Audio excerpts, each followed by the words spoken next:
तर केवळ भारतातच अशी परिस्थिती आहे असं नाही, तर विदेशातही ही स्थिती पाहायला मिळते। येमेनला पावसानं झोडपून काढले, अनेक ठिकाणी अचानक पूर आलाय, तर आदनमध्ये सुद्धा महापुरानं प्रचंड नुकसान झालंय।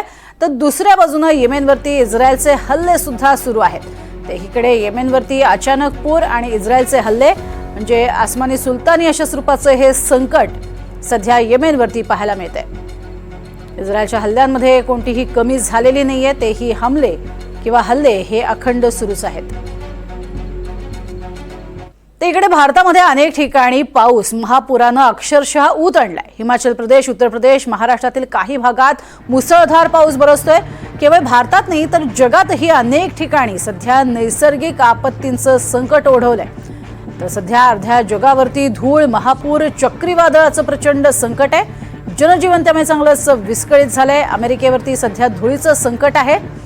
फिनिक्स नावाचं शहर धुळीच्या वादळात अक्षरशः बुडून गेलंय। तर अॅरिझोना राज्यामध्ये धुळीच्या वादळाचं संकट ओढवलेलं पाहायला मिळतंय।